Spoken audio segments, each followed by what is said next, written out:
Let's go. It is NES time. Yes, I've already done my Super Famicom and Super Nintendo game collection uh, kind of ranking. I've decided to now do my NES collection. Now, these are all games that I have accumulated over the last year and a half, and I have gotten some pretty good ones and a few that are just so so. Now, we are going to be ranking these from either the lowest being a zero point 0.5 and the highest being a 5 point or a 6 pointer. Sorry, 6 pointer. So let's get started with the collection that I have, and I'll grade each one as how fun, how enjoyable, and how replayable that they actually are, giving them rank. Now, these have absolutely no uh, 1, 2, 3, 4, top to bottom. These are just be going grabbed random, except for maybe a few that I put together just to get the series out of the way.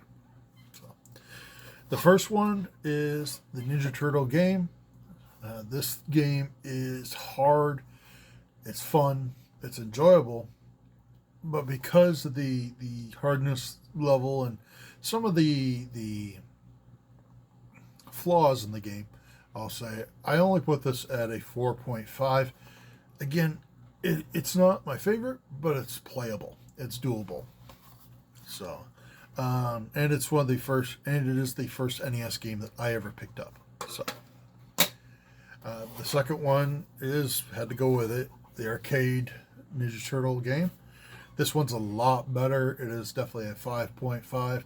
This one is just easier to play. I love the style of it, and the mechanics work a lot better than the first one did. And as everybody's going to say, it didn't have that stupid water level, which I have yet to get to. So the next one is Simon's Quest Castlevania 2. This one is, I enjoy it. It's a lot of fun. I love the music. I love the gameplay. I love the lore of the game. I will only give it a 4.5 because it is a little hard to follow if you're not familiar with the game. If you don't have a map or kind of like a cheat map, you're not going to know where you're going, and it can get rather frustrating. But still a great game. Really fun day and night worlds. And again, I'm a huge Castlevania fan, so this one was kind of a no-brainer to have. The second one, I can be honest say I haven't played it. It is Jaws. I have not played this yet. I love the movie. I'm still terrified of the movie, and it's kind of the reason why I haven't played the 8-bit, shark game. Yeah, mock me if you want. I don't care. So we'll have to pass on the ranking of that. This one, on the other hand, I've got to say it's a 6 point. This was a lot of fun. It is Blaster Master. I love this game so much. It's if I play any of these games, this one is probably one of the ones that I will pick up first. It's just a lot of fun.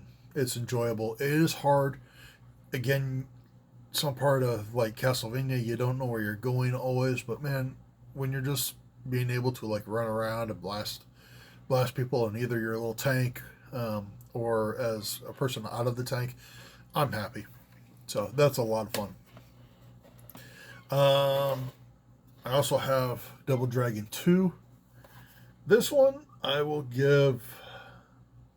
definitely get a 3.5 for a beat up game. It's not bad. It's enjoyable. I know a lot of people have a lot of love for this game.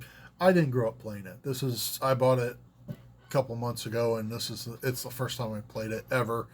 Any of the Scissor series, um, so it is enjoyable. It's fun, but you know, if I have to be honest, it's not exactly my cup of tea.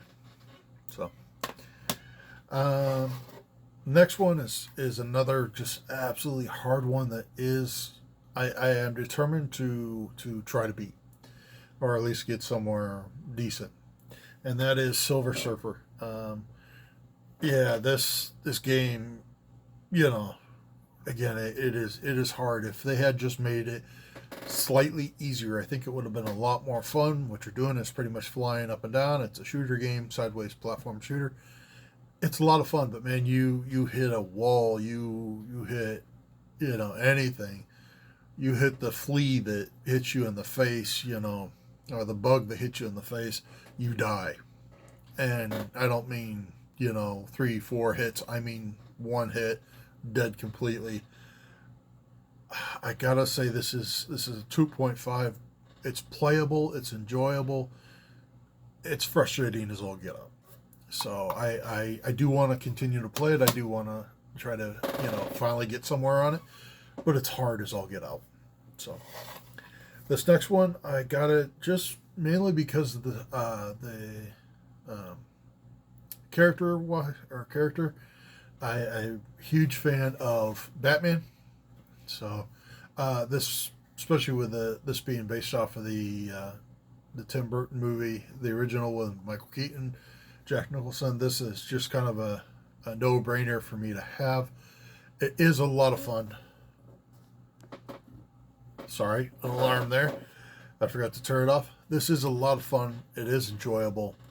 It is hard. I will say this one is a 4.5.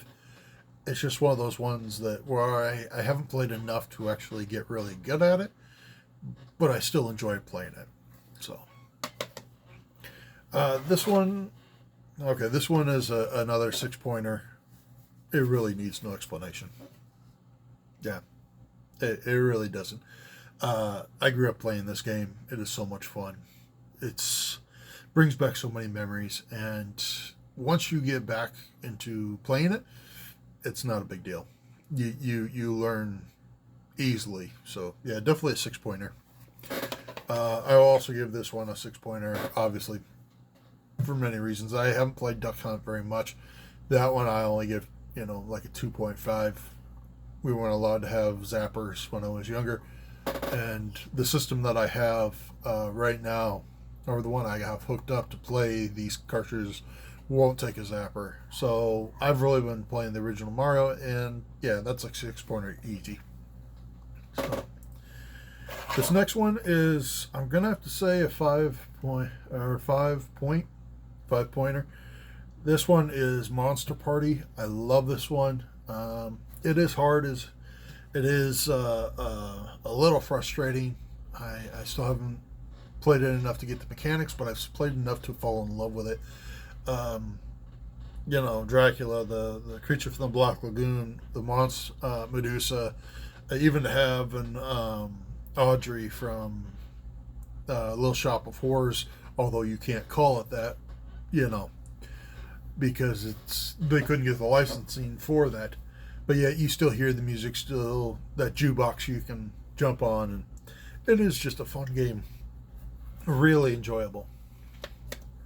So the next one I got just for subject matter only, and to be honest, I'm not a huge fan of it, but I'm keeping it just for like subject matter. And this one is, I'm gonna have to go 1.5. It is just, I don't know if it's the mechanics, I don't know if it's the way it's supposed to be played. It's just not enjoyable. But again, it's Predator. It's one of the ones I had to grab. I am a huge Predator fan. I love the Predator series, the movies, the video games, the toys, all that. I have pretty much all of them. This was just kind of a courtesy buy to play. So this next one, I honestly haven't played a lot, not enough to actually give it a ranking, but it is Friday the 13th. Destroy Jason if you can. I've heard this is a lot of fun. I've heard it's enjoyable. I haven't got around to playing it. I've seen some gameplay. It looks interesting. It looks, decently, hard, but not so hard that it won't play well. So, another one that I have not played, I'm actually waiting for my son, and I got this exclusively for him because I figured it'd be right up his alley. He could play it and enjoy it, and that is Mickey's Mousecapade. I have seen some cheats where if you can get Minnie to stand on the top level and you know are on the bottom and you start shooting, she can get hit and never die, and she can defeat Pirate Pete easily. I don't know if I'll show him that, but this is definitely up his alley. He loves Mickey Mouse, and it's just one of those games I bought so we could play for each other. So, all right, well, I have one last one, and it's, again, this is a no-brainer. It really should have been, everybody should have known it was on my list, and that is Godzilla Monsters of All Monsters. Monsters of Monsters. I absolutely love Godzilla. I'm wearing a Gamer shirt right now. This was just, it's a lot of fun. I will definitely give this a 5-pointer. It's a lot of fun. It's a lot of, really enjoyable. The mechanics of the map are a little weird, but I am enjoying it. And again, it's Godzilla. You have, you know, if you're into that stuff, you have to have it. So I actually had a chance to buy this CIB, but I actually passed on it because at the time it was a little too much money for me. So kind of regretting that, but you know, it all works out. Well, guys, that is the NES collection. I do have an NES. I do have, I did end up getting that for like $25 at a local thrift store, and I enjoy it. I really do. I have been kind of wondering if, and I know this is probably sacrilegious too, if the NES is not almost as bad with shovelware as the Wii is. Now, I'm assuming there are actually more games for the Wii than there are for the NES, but it seems that there's a lot of games that are just not very good on the NES. Well, there's quite a bit of games that, you know, there's a decent amount that are. I do wonder if this is one of those systems that a lot of people will see with rose-colored glasses on the games that they choose, or that are say are good. But that's a subject for another time and for better people than I am. I actually put that up between Jay the NES addict and Russ Lyman, and they did the argument perfectly. It does seem they both agree that it does have its fair share of shovelware, but it's not nearly as bad as the Wii or the 360, just because there was more games brought out for the 360 and the Wii than there was for the NES. So. But hopefully you enjoyed this video. I know quite a few asked if I would do more of these, so I've done the NES. I probably should have done the Super Nintendo this way. If you guys want me to go back, let me know. I'll do that and rank the games as they were. So, well, guys, that is it. Hopefully you have a good day or a good night, and I'll talk to you later. Bye.